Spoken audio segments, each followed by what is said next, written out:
Nana, yan, shoutout sa'yo. Bakit ganun? Ayan. Bumabawi tayo kay Tupacyo. Ayan. May nana sa utak si Tupacyo talaga. Pero, grabe na ang sagwa nila mag-asawa, no? Nagsisex sila. Tapos, umakyat sila. Gusto silang umakyat kay Leon. Tapos, si Tupacyo yung may hawak ng camera.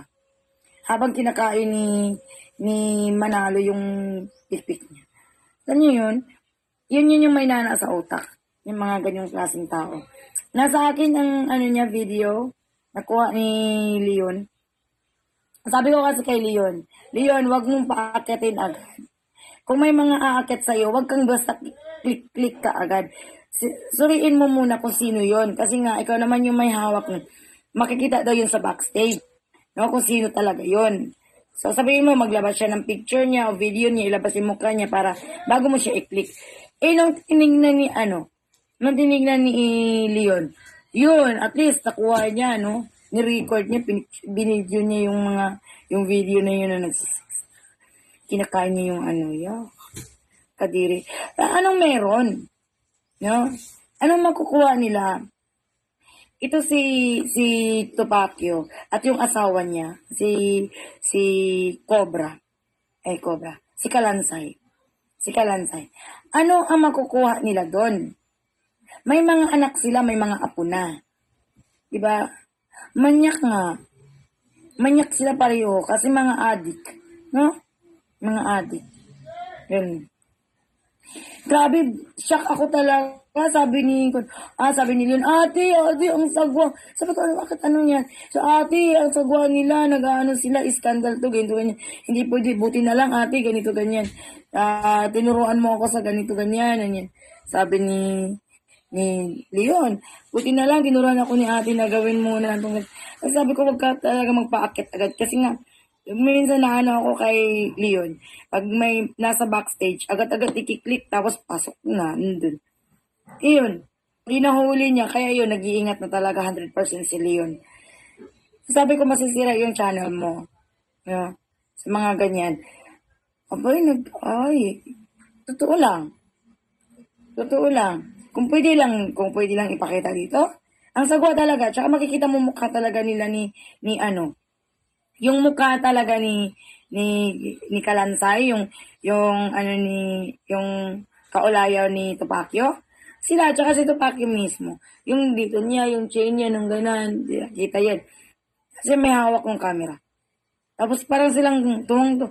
Siguro feel ko that time, na-high sila ba? High sila o nakadroga or nakainom, ganyan. Kasi hindi na matino. Ang taong ganyan na gumagawa ng kalaswan, no, na gusto niyang ipapakita sa madla. Ano yun? Hindi na matino. Hindi talaga matino.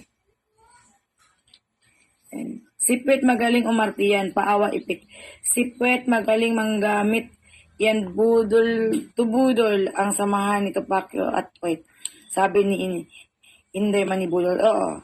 Diba, nagdrama si Poit, si DJ Poit, si DJ Sweet. Nagdrama siya. Ngayon, may paiyak-iyak system pa. Pagkatapos nun, nag-away ko nun silang dalawa ni kasi nilaglag daw siya ni Tupacyo. Ngayon, pagkatapos nun, wala na yun, ate, ganyan.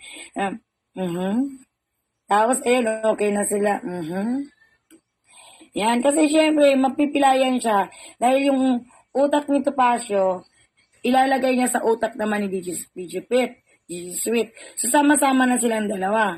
So, magaling yung tandem nila, no? Pagdating sa pambubudol at panluloko. Kasi magaling si Tupacyo maganyan. Si Tupacyo sa dila. Parang Yama style na magaling sa dila. Oo, magaling. Makakuha ng simpatya sa tao.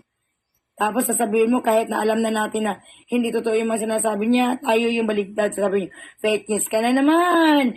Ayan ka na naman. Ganito, ganyan. Mali na naman yan. Sa pulga siya sa akin pinashoot ko sa banga. Pagkatapos nun, siya na mismo. Alam mo doon na hindi yun apo ko. Pero alam ko bakit. Hindi apo ko. Anak ko yung bunso. Yung nasa, di ba? Tapos nun, yun pala, nung kinumpronta siya ni Marlo, ni Kanto Boy, na tungkol dun sa, yung dati niyang asawa. Nung pagdating na sa pera, ang sabi niya dun, ay hindi ko na ano yun dahil yung utang ni FLM dun sa dati niyang asawa, isa kanila yun, hindi na siya kasama dun. Di ba siya naniningil? Di ba? Gagamitin niya yung anak niyang bunso. Di ba? Ganun lang yan, simple. Lumalabas budol niya. Waldo, nilaro ko si Bonifacer. Kunwari, inulaan ko siya.